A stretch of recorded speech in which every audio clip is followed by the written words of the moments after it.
And welcome back to 40 Feral and Fun, friends. So, yeah, as we discussed in the previous video, which was taken about 5 minutes ago, um, let's discuss mom guilt for a minute here. Let's let's chat about that, shall we? So, Miss 40D, what kind of mom guilt do you got? This is what besties do, by the way. Get comfy. Trying. Cram on this little chair together. Yeah, the mom guilt.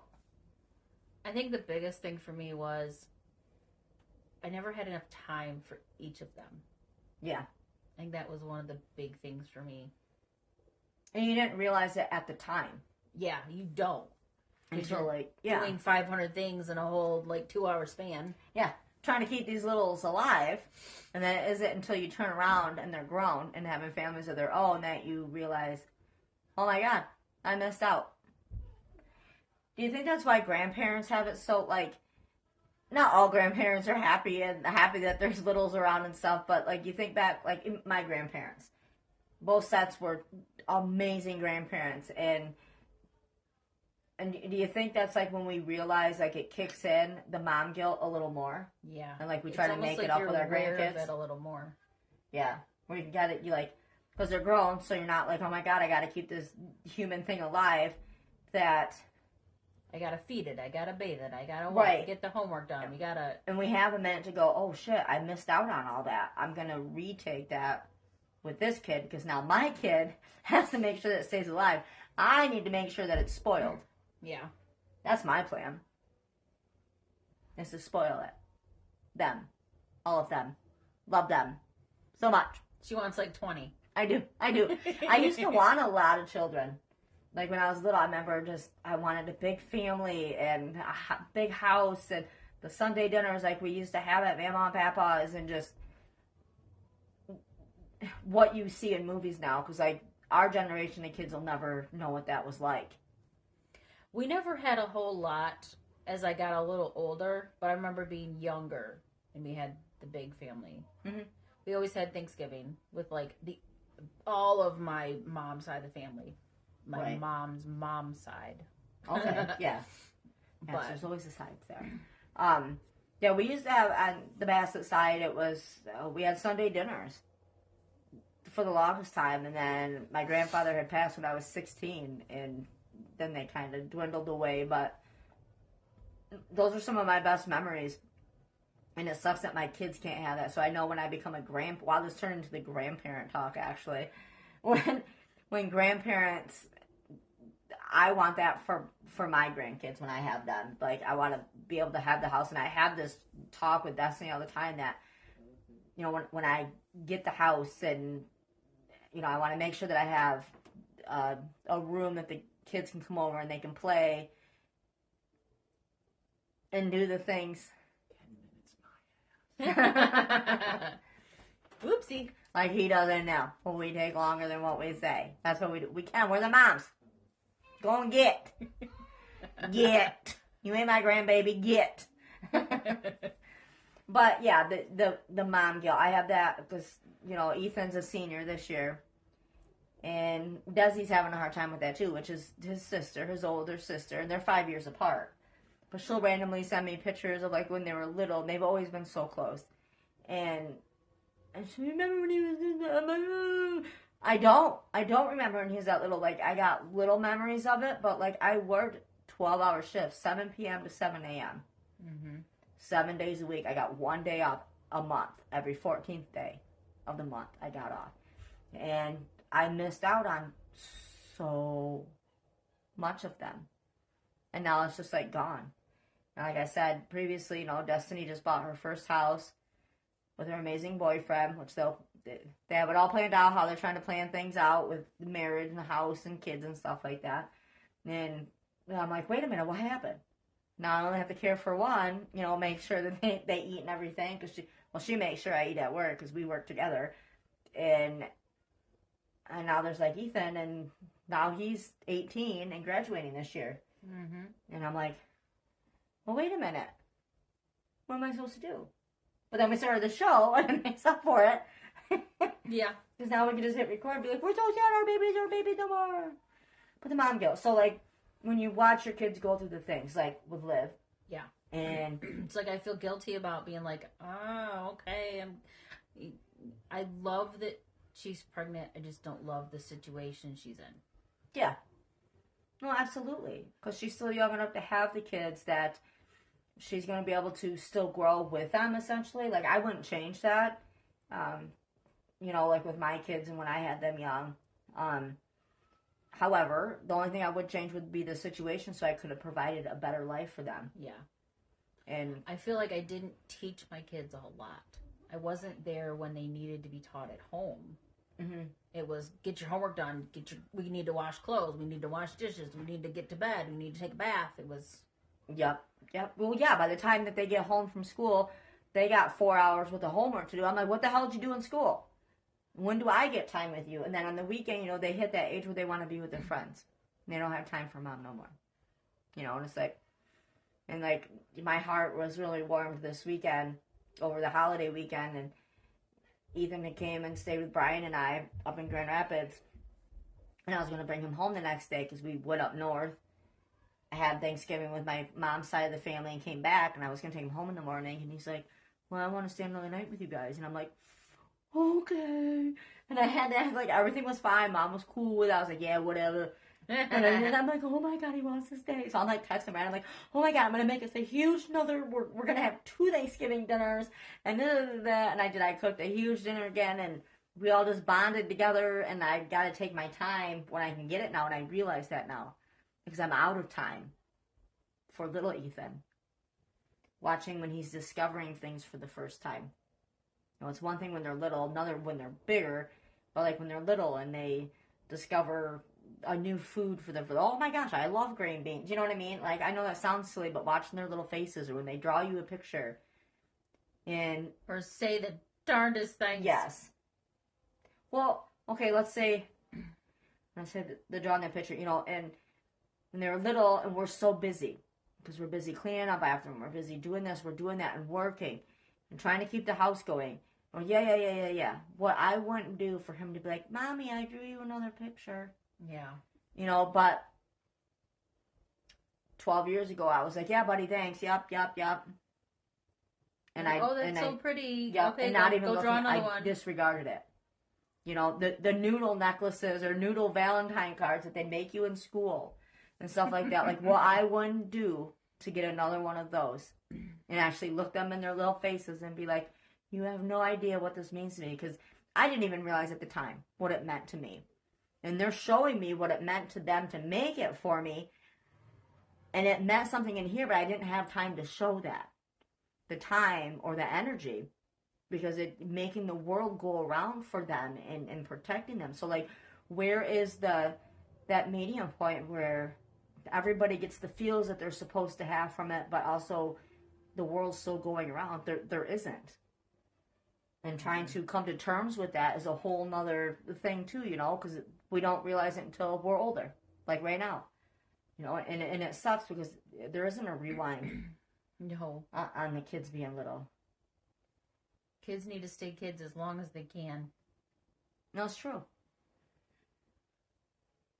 Because the innocence is taken way earlier than what it was back in the day. You know, and oh man, what I wouldn't do. It's a good thing there's not sad music playing right now because I would cry. I'm not gonna lie. It's just, there is no turning back, but like, you know, there's times where, like, at work, I can get in my own head. Yeah. And then I sit there and I'm running my machine, I'm just crying. Boss come up, you alright? Go into my feels, I'm fine. But I'm not fine. And it's okay to not be fine with it because everything's changing. Yeah. And the lifestyles that we've ended up in, both of us, it's a daily change. For what we're doing, how we're living, where we're living, who we're living with, because it isn't just my home or just 40D's home. It isn't our home. It isn't, because we don't have the significant others where our life is 50-50 with somebody. Right. it's more 50-50 with each other than it is anybody else. You know what I mean? Like, we'll just be honest there. Even with Brian, you know, I don't see him as often as I should and stuff, but I've made myself busy because as soon as I slow down, reality hits. And that's where depression starts coming in. Yeah. Nobody's got time for that. No, and we got menopause coming up, and that's going to be a whole nother roller coaster, and I'm fairly certain I'm getting in there. I've had a few weird spells lately, so I'm trying to ignore everything when it comes to that, but, like, there was more I wanted to say to this whole thing. There really, really was. I think about it often, the mom guilt thing. You know, I know my kids, I know every person as a human, we all go through our stuff. And I think back to my kids and the decisions that I made at the time that I thought were correct. And, you know, things came out later on that both of the kids had gone through. And I had to decide whether I could sit there and beat myself up about it. And then just be utterly sorry to them to the point where they're just like, I can't even be around you because, like, you're just so sad all the time. Or I could try to keep going through it and ignore the fact that I essentially put them in harm's way unknowingly. And then, you know, Desi's older now. We have talked about some of the stuff. And, you know, she's like, Mom, it's okay. And I'm like, but it's not. And it's okay that it's not okay. Like, because we're trying to, like, reassure each other. Yeah. Because she loves me and I love her. And we would do anything for each other. Like, she's literally me 20 years ago.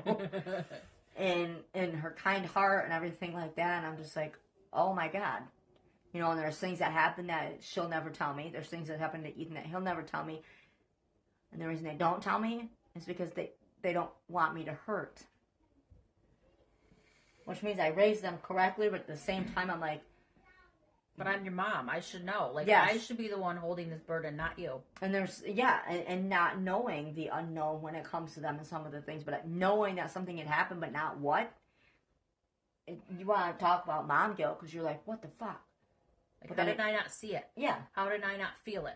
How did my intuition not kick in? How did what? Yeah, and then you start going, when did I become a shitty mom?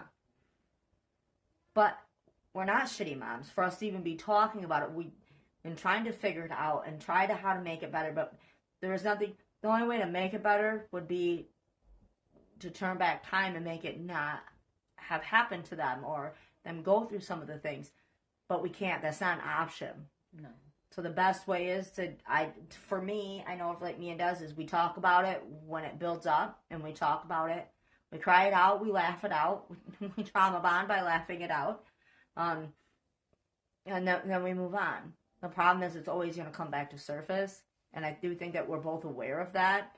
And we deal with it when it comes up like that. We try when one of us starts going one way or the other, we can feel that. So we try to help each other when we see that. Right. And that's all anybody can do. Yeah. Just help each other through it. It doesn't mean it'll never go away. You can ignore it all you want. It'll hit you while you're in the shower, driving to work, any of the things. It'll just hit you. And there were so many things that I wish that I could take back for them. And I can't. All I can do is look at them and love them. You know, try to hug a teenage boy. Good luck. Good luck. He wants nothing to do with his mother. So when he does want something to do with his mother, I take that. One of my sons is that way. I go to hug him. He's like, you, get away from me. He'll start smacking me. Like, just take it. Just let me hug you. Yes, just give me 2 seconds here, buddy. You have no idea that I know this is doing nothing for you but pissing you off. But you have no idea what it's doing for me. Yes. And if you're a child watching this, which probably not, but even at the age of 40 and your mom's still here, just go hug her. You have no idea what that will do for her. Just hug her out of nowhere. Just go surprise her. Put this on pause. I want you to finish watching, but put it on pause and go hug her. If you got to put it on pause and you got to fly all the way across the U.S., do it. And just go hug her. Don't even say any words. Or hug her and say, it's okay, Mom. Because, you have no idea what that'll do. And help. And it'll help. Because I know as moms, an involved mom. I'm not going to say a good or a bad mom because everybody's different. We got different levels of that. But an involved mom that's involved in, in a healthy way, not being overly involved or overbearing. I mean, healthy. I forgot where I was going with that. There was more to that. It's getting late. Being an involved parent, like we do. Oh my God, the amount of bricks that you carry on your back. Even you try to think, and you probably think, and you like, man, I wonder what Austin had for dinner tonight.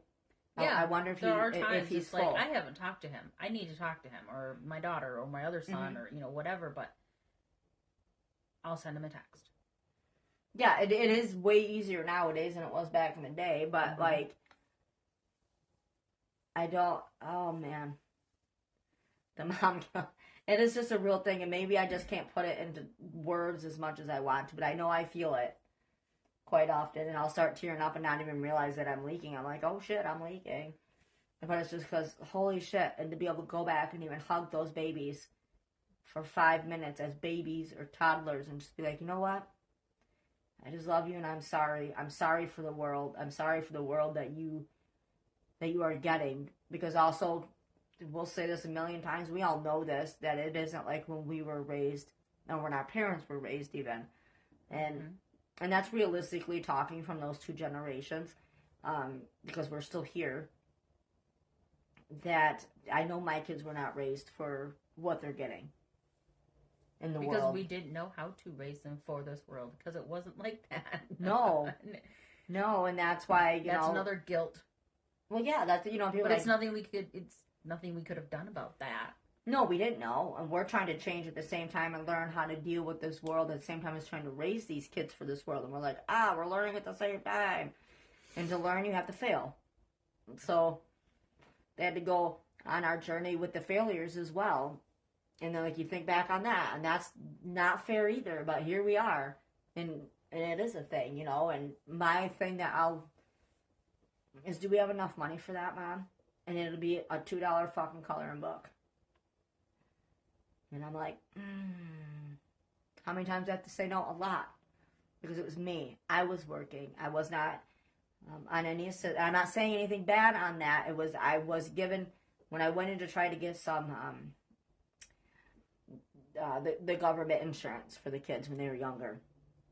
And I think at the time I made like $8.50 an hour. And they told me I fell between the cracks. I had two kids. Was not getting any help. Wasn't getting child support or anything like that.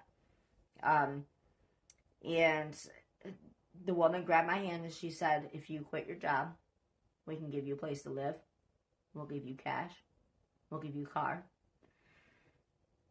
And I had to look at her and tell her I can't raise my kids like that. And because I know, I just wanted a little bit of help for when I needed it. And I didn't want to be on it for long because I know there's people out there that needed it more than I did. And so I had to walk out of there without getting the stuff. That's something that was a long time ago, and that stuck with me. When she grabbed my hands and she said, sweetheart, this, and this. And I said, I can't raise my kids like that because I'm an able-bodied person to do it. I will do, okay then. And then I ended up with another job. So I had 2 full-time jobs trying to raise two kids. They were 5 years apart. And we did it. I don't know how we did it, but we did. Nope. People have asked me that too. How'd you do it? I have no idea. I don't. I think I'm like, holy shit. I think if I knew how I did it, I probably wouldn't have made it through. No. Well, and I can look back and now even the kids being the ages that they are and still asking, do we have money for this? And I'm like, well, that's how I did it. There was no unnecessary spending. Because we just didn't have it. Because I know the kids needed a roof over their head. They needed food in their belly. And I needed a vehicle to go to work to do this. And so there was no extra $2. Because everything, I was always behind. Everything was paid. But I was always behind. Yeah. That makes sense, And that still happens to me today. Because, well, shit really isn't cheap now. Like, if I was to make the money that I make now back then, even 10 years ago. Holy shit. I'd be so fine. It would be okay. And it just sucks. that everything that we had to go through, and I was hoping by now the kids would have it better. And you know, a lot of it does come down to financial stuff, and I hate to even say that. You don't want to say, oh, it's about the money, but it has to be about the money to an extent. Well, that's the world that we live in. Exactly. Because it costs money to literally do anything. Anything and everything. To even breathe healthy air, you need a fucking air filter now. That's not free. To drink water out of the faucet, you have to pay money for it. Yep. You just... It is what it is. Everything costs money. You work, they take money from you. You buy something, they take taxes from it. You pay a bill, there's more money out your pocket. And you're paying these bills, but it's stuff that you need. Like, you have to have it to survive. So it's like, this water, why, what? And the what, and the what, and the what? Why am I paying for this crap water? Mm-hmm. Exactly. And if you want to eat healthy, well, you better have 3 jobs then. Let's be honest there. To eat healthy, it costs a lot of money to eat healthy. I want to be healthy. I want my kids to eat healthy. I can't. Maybe here and there, but not to the point where it's going to make a difference. To get a pound of hamburger, it's $5 a pound. To get healthy burger, but it's $1 to buy a mac and cheese box. So, what are you going to do? Yeah. Yeah, there's no getting around any of it. The mom guilt never goes away. I'm learning. You know, Desi's 23 now, and I'm like, holy shit. And so let's talk about recent things. So the gal that is up north Michigan that they found brutally murdered, and her baby was gone. She was pregnant. I've been following that like crazy. Today was a big thing in the case and everything. We'll probably do an episode on that once we know more of what happened, because I cried over it and listening to it. Some of the people they got online and were talking about, because they were in the courtroom when the people got arraigned, and it was the girl's biological mom and her stepfather that did this to her, and it made me cry. And I looked over at Des, because we worked together she was in a different apartment, but I just like had tears going down my face because I just wanted to run over and hug her, and I'm like, what the hell? Because they're right around the same age. Yeah. The guy was 22 and Desi's 23, and I'm just like, holy shit. Like, and then it made me like, I'm pictured like, I'm looking at her, and then the weird flashback starts going back, you know, when they're kids and stuff, and I miss this, and this, and this, and it just makes you really appreciate your children when stuff like that, and, you know, let alone that it happened so close to home. To us, it's about 2 hours from where we live now. However, my mom lives up there, and it was about 20 miles from where she lives where they found the body. Like, we probably passed them in the Cadillac fucking Walmarts before. Like, the people that killed her brutally, and like, holy crap. And this case is going to be huge, but it makes you really like, I don't know, to me, it made me look at my kids and just want to hold them a little longer. And one, because they are older. And I don't want to miss out on any of those things. She's asking when you guys can leave. She wants to get out of here. Well, why are you being mean? I'm not. I think you are. She just said, I want to go home. She's bored. Yeah. She probably wants to get on the computer.